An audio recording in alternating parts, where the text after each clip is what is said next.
Baik, saya akan menjelaskan tentang studi kasus, CDM, PDM, dan database kelompok kami. Untuk studi kasus kelompok kami adalah toko kelontong. Toko kelontong menyediakan berbagai macam barang kebutuhan sehari-hari.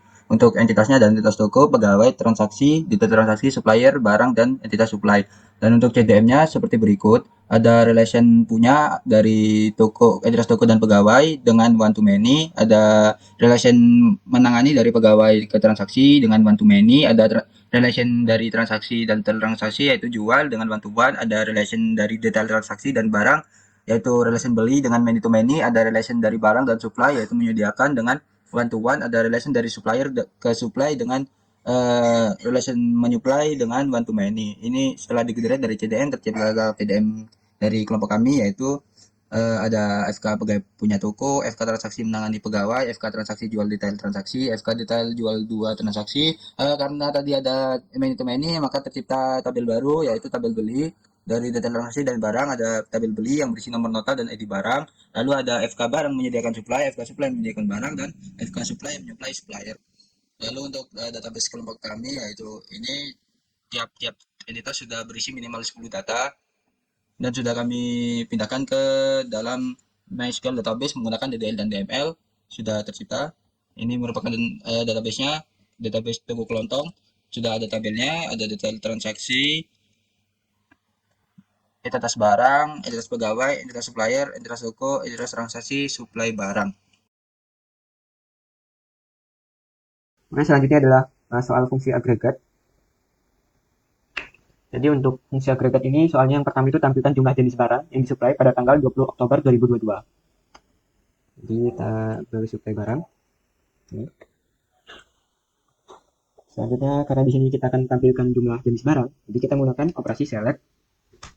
Untuk menghitung jenis barang itu berarti kita akan uh, menghitung jumlah baris dari ID-nya. Jadi di sini kita menggunakan fungsi agregat count ID barang. Kemudian alias,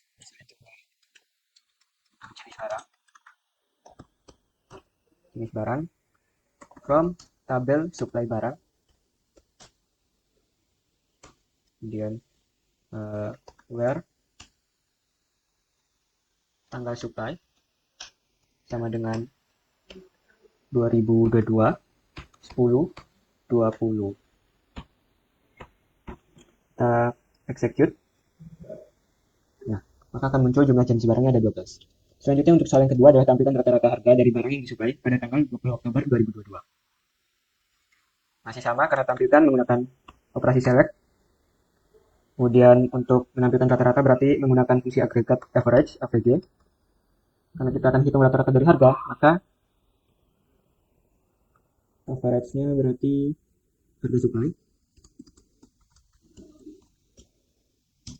Kemudian alias rata-rata harga. Dan from supply barang. Dan where-nya masih sama dengan ini. Dan kita coba execute. Kita akan menampilkan rata-rata harga. Baik, saya akan menjelaskan tentang materi join. Untuk salung yang pertama adalah tampilkan semua barang yang belum pernah terjual beserta nama supplier yang menyediakan barang tersebut. Jadi, data yang akan ditampilkan adalah ID barang, b.id barang, b.nama barang, dan s.nama suppliernya. From entitas barang, kita SB. Karena kita membutuhkan nilai data tiap barang yang disertai dengan detail transaksinya, maka kita left joinkan dengan entitas detail transaksi. Kita namai dt on b.id barang sama dengan dt.id barang. Karena kita sudah mendapatkan nilai itunya, nilai data barang dan disertai dengan transaksinya, lalu kita membutuhkan data nama supplier tiap barangnya. Kita inner joinkan dengan entitas supplier. S on b.id supplier sama dengan s.id supplier. Karena kita mencari barang yang belum pernah terjual, maka ID barang pada detail transaksi tersebut bernilai null. Maka where dt.id barang is null. Kita compile. Nah, ini adalah ID barang dan nama barang yang belum pernah terjual. Ini merupakan entitas transaksi, detail transaksi. Ini adalah ID barang yang pernah terjual, maka resultnya adalah kebalikan dari detail transaksi tersebut. Seperti demikian. Untuk soal yang kedua adalah berapa total jumlah barang yang disuplai oleh setiap supplier. Maka data yang kita select, kita tampilkan adalah ID supply, s.id supply supplier, s. nama supplier dan sum jumlah supply s total jumlah supply. Kita menggunakan fungsi agregat sum untuk menjumlahkan semua jumlah supply-nya from entitas supplier kita namai S karena kita harus menghubungkan antara entitas supply barang dengan entitas supplier, maka kita interjoinkan dengan supply barang. Kita S kan, maaf ada typo sedikit, supply, kita beri nama SB, kita on s.id supplier sama dengan sb.id supplier. Karena kita ingin mencari nilai data tiap suppliernya, maka kita grup bykan dengan id s dengan s.id suppliernya yang ada di entitas supplier. Kita sort agar lebih mudah dipahami, order by s.id supplier ascending. Kita run. Nah, ini adalah total jumlah supply tiap ID suppliernya, dan ini adalah supply barang. Ini adalah tabel untuk setiap supply-nya, untuk setiap supplier ini RS11, dan untuk penjumlahan semuanya ada di result ini. Oke, perkenalkan nama saya Billy Terry Maulana Afzal Faisal, NPM 220810101030. Di sini saya akan jelaskan tentang subquery. Jadi subquery itu query di dalam query, biasanya pakai kurung. Nah, di sini kita ada satu perintah kemarin kita disuruh untuk menampilkan nama barang BCS dan harga stok yang disuplai oleh supplier Rogi. Nah, di sini kita menggunakan tabel barang berisi nama barang BCS, harga stok, kemudian ada entitas supplier di mana untuk mencari suppliernya ini, supplier Rogi. Kemudian kita langsung saja, karena kita disuruh menampilkan maka kita pilih, saya dapat pakai perintah select nama barang BCS harga. Nah, lalu untuk yang nama suppliernya kita masuk ke subquery. Ini subquery di dalam klausa select. Select nama supplier, lalu from tadi tabelnya tidak entitas supplier, entitas supplier where. Nah, di sini kita cocokkan ID suppliernya dari foreign key-nya entitas barang dengan primary key-nya ID supplier, karena sama kan, sama ID supplier. Kita tes supplier IT. Nah, di supplier IT itu seperti untuk menunjuk sebuah tabel sama dengan entitas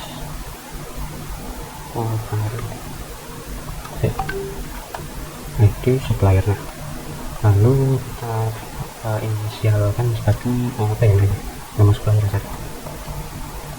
supplier from. Nah, from ini tuh seperti yang di dalam ini ya, yang di dalam query itu from ini tuh untuk seperti memanggil dari tabel mana gitu. Nah, dari tabel barang, jadi kita pakai entitas select barang. Oke, yang kedua itu where di sini tuh digunakan untuk sebagai ini ya, untuk menentukan suatu keadaan, misalnya ya seperti itu. Langsung saja lanjut. Karena di sini ini ya ID supplier, suppliernya jadi nama ada ini juga tabelnya entitas. Nah,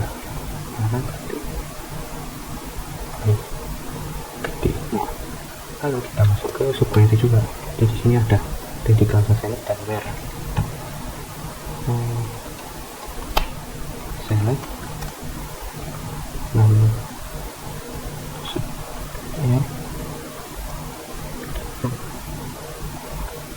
entitas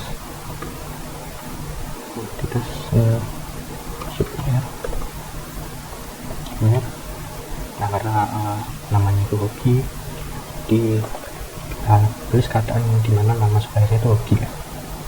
Supplier sama dengan double nah, ada satu ketik tapi dua kali ketik satu maksudnya hoki. Nah lalu di klik semua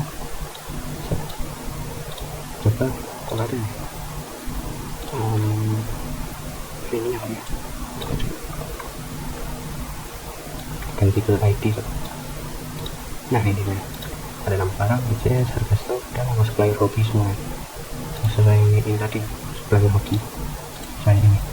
Nah ini lalu yang selanjutnya ambilkan nomor nota harga transaksi dan BCS dan ID transaksi DLX 0003 di nomor notanya di tabel ini di transaksi bukan.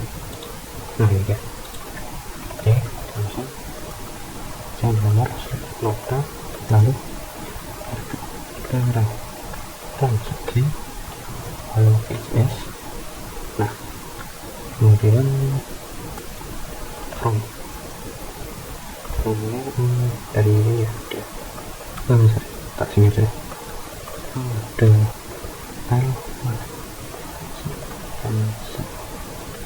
saksi lalu tower. Nah jadi di sini kita menggunakan di ya subquery browser di oh ya sama ini di transaksi yang di atasnya di transaksi sini sama dengan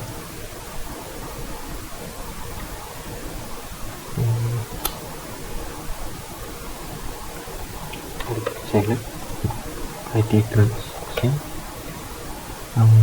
from karena ID transaksi itu primer itu jadi entitas transaksi itu bukan masukkan saya entitas transaksi here berarti karena ID transaksinya R3003 kita masukkan seperti yang tadi ya di atas ini ID transaksi sama dengan pakai 2.1. nah ketik saja ada maksudnya titik koma dan kita salahkan. Nah ini dia nomor nota harga transaksi kan BCS ya seperti itu yang ini DLX 003. Oke sekian dari saya, masih. Oke, selanjutnya adalah trigger. Soal yang pertama adalah buatlah trigger untuk menambahkan stok barang otomatis ketika dilakukan suplai barang baru. Yang pertama kita akan deklarasi delimiter. Kemudian kita menggunakan operasi create untuk membuat trigger. Kemudian create trigger. Jadi trigger ini akan dibuat pada database toko kelontong dengan nama trigger tambah barang. Nah, trigger ini akan berjalan setelah dilakukan penambahan pada tabel suplai barang dalam database toko kelontong. Suplai barang. Nah, selanjutnya for each row untuk mengecek setiap row-nya. Kemudian begin untuk memulai trigger.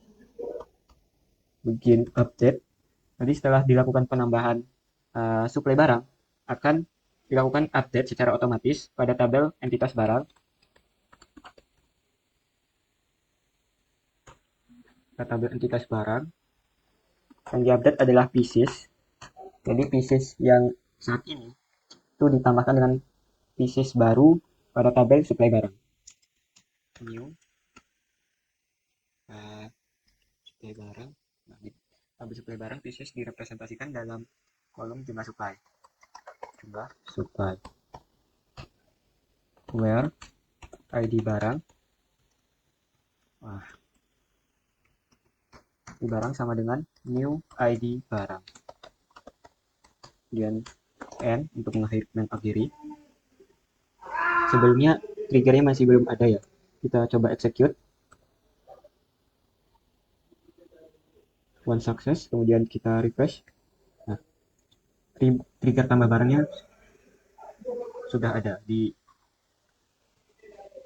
bagian trigger. Selanjutnya kita akan coba cek dengan cara menambahkan suplai barang baru. Ini misalnya kita akan menambahkan suplai dengan ID SP0057. kemudian tanggalnya sekarang, kemudian kita akan melakukan supply sebanyak 4 barang dengan harga barang 3.000 dengan ID supplier misalnya RS0002, barangnya misalnya teh pucuk, bisa dilihat sebelumnya ini piecesnya 336. Oke, kita save, kemudian kita cek di entitas barang, maka jumlah teh pucuk bertambah 4, jadi 340. Nah, untuk soal yang kedua, kurang lebih sama dengan soal sebelumnya, jadi kita kopas saja untuk menghemat waktu. Nah, untuk nama triggernya di sini kita ubah ya, Pak. Untuk soalnya sendiri itu buatlah trigger untuk mengurangi stok barang otomatis ketika ada transaksi baru. Nah, untuk triggernya masih sama dibuat di database toko kelontong dengan nama trigger, misalnya di sini kurang barang. Kemudian ini harusnya after insert, jadi triggernya akan berjalan ketika dilakukan penambahan pada tabel detail transaksi. Detail transaksi. Kemudian for each row. Kemudian yang diupdate adalah masih sama, identitas barang untuk piecesnya yang berbeda dikit. Jadi piecesnya akan dikurangi dengan transaksi baru, pieces dari transaksi baru.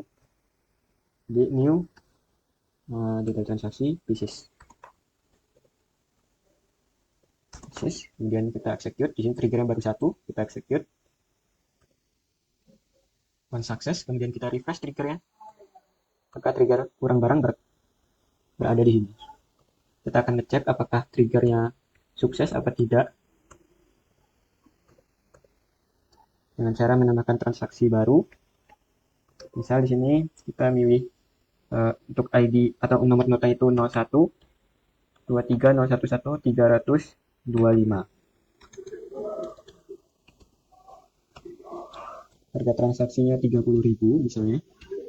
Kemudian pieces transaksinya 10, kemudian ID transaksinya kita pakai transaksi terbaru TRX0010.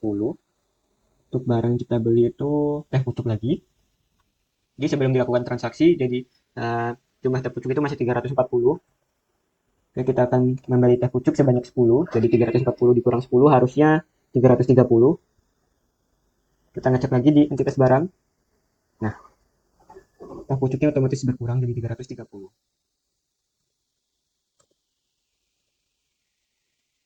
Oke, selanjutnya adalah soal fungsi agregat. Jadi untuk fungsi agregat ini soalnya yang pertama itu tampilkan jumlah jenis barang yang disuplai pada tanggal 20 Oktober 2022. Jadi kita beli suplai barang. Ini. Selanjutnya karena di sini kita akan tampilkan jumlah jenis barang, jadi kita menggunakan operasi select. Untuk menghitung jenis barang itu berarti kita akan menghitung jumlah baris dari ID-nya. Jadi di sini kita menggunakan fungsi agregat count ID barang. Kemudian alias, misalnya jumlah atau jenis barang from tabel supply barang. Kemudian where tanggal supply sama dengan 2022 10 20. Kita execute. Nah, maka akan muncul jumlah jenis barangnya ada 12. Selanjutnya untuk soal yang kedua adalah tampilan rata-rata harga dari barang yang disuplai pada tanggal 20 Oktober 2022. Masih sama karena tampilkan menggunakan operasi select. Kemudian untuk menampilkan rata-rata berarti menggunakan fungsi agregat average AVG. Karena kita akan hitung rata-rata dari harga, maka average-nya berarti harga supply. Kemudian alias rata-rata harga. Dan from supply barang. Dan where-nya masih sama dengan ini. Dan kita coba execute. Akan menampilkan rata-rata harga.